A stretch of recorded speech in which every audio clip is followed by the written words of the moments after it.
This is English 2. Are we sitting comfortably? Then I'll begin.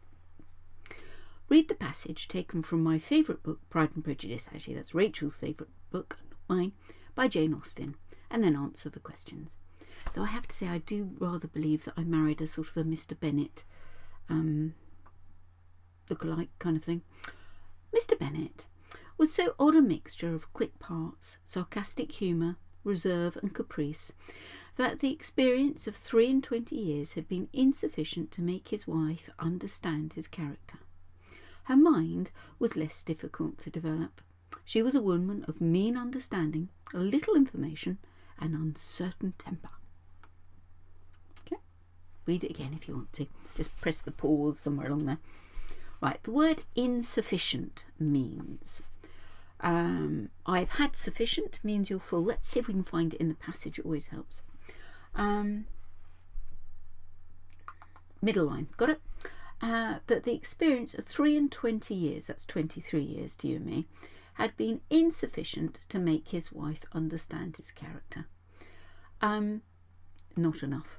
So they'd been married 23 years and she still didn't really understand him. That's married life. The more you know each other, the less you know each other. And I think the happiest marriages work on completely no communication at all. Well, it's worked for us, I can tell you. Do you know what?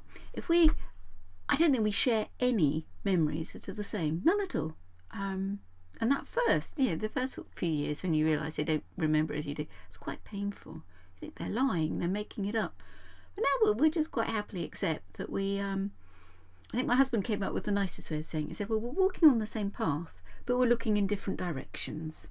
Isn't that nice? That's lovely. But no shared memories whatsoever. So, no, don't expect to know each other after twice 23 years. So, insufficient. Enough? No. Annoying? No.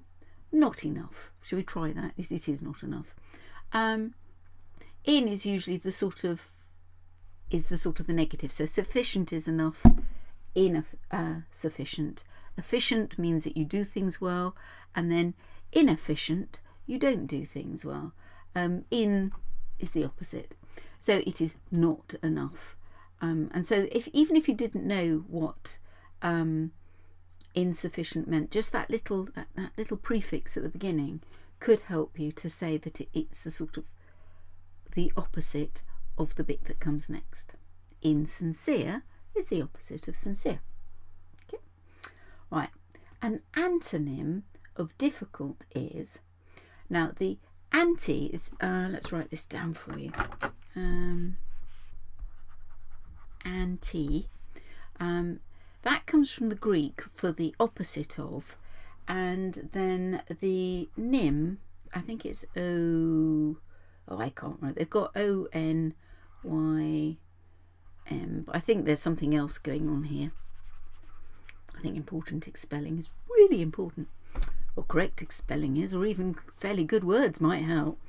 So it's the opposite of the name. So it's a word that means the opposite. A synonym means the same. So what's the antonym, the opposite of difficult? So the antonym of difficult is tricky. Now they mean the same, don't they? The difficult sum, the tricky sum. So those are synonyms. Worse, difficult. No. Difficult means difficult. Nope, it's easy. The easy sum is opposite to the difficult sum. On to question 3. Should we get rid of that lot? There we are. Oh God. The passage is written in the past tense, the present tense, the future tense, the conditional tense. It is the past tense. It happened in the past. The present tense is happening now, so the future tense happens in the future, and the conditional tense is just showing off. So let's have some examples. The past tense. I was picking my nose. The present tense, I am picking my nose. The future tense, I will pick my nose.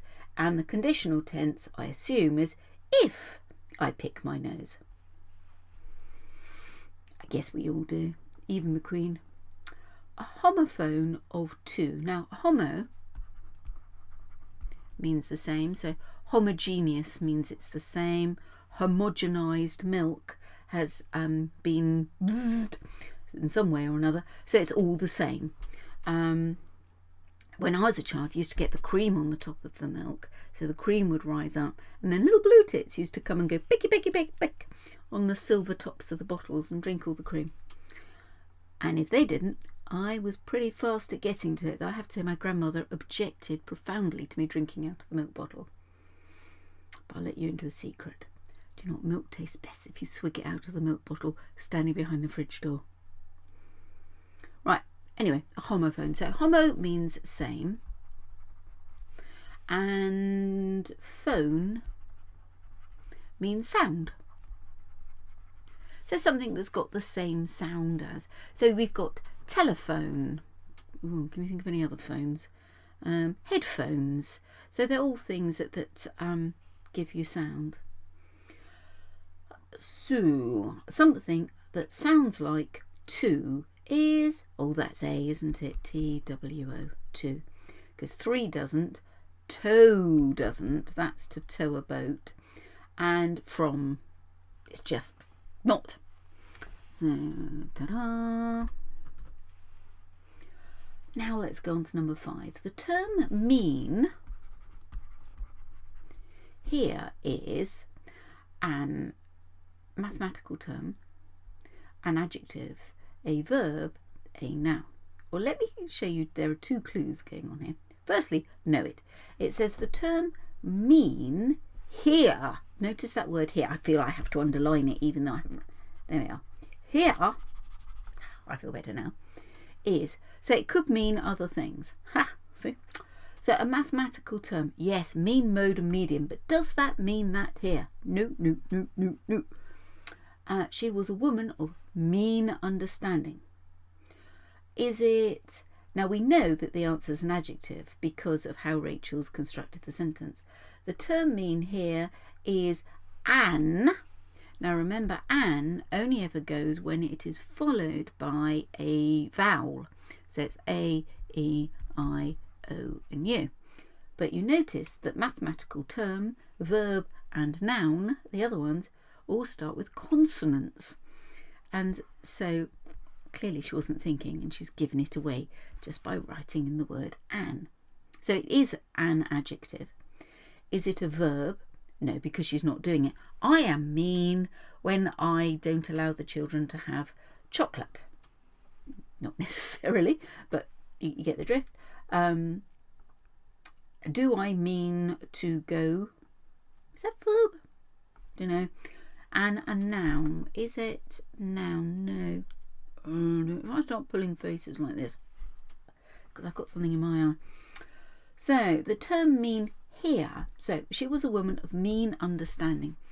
Now I don't know whether in the you saw the last one, but there we spoke about abstract nouns.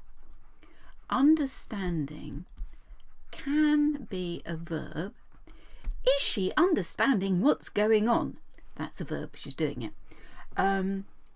Well, we had an understanding. That's an abstract noun because it was a thing. Our understanding. The understanding was that we wouldn't look at each other when we were undressing in the changing rooms. Do you see what I mean? And so, I've lost my thread. Oh yeah, I was talking about, so in which case, this is an abstract noun. It was of her understanding, and it was a mean understanding. In this case, it describes the understanding, which means very little. Mean portions were very small portions. Mean just means a bit sparse, spare, and not quite inadequate, but certainly getting close to it. And so, in this case, mean is an adjective. It describes understanding. A verb is a doing word, and a noun is a thing. So it's not those. So we're all done and dusted. Well done.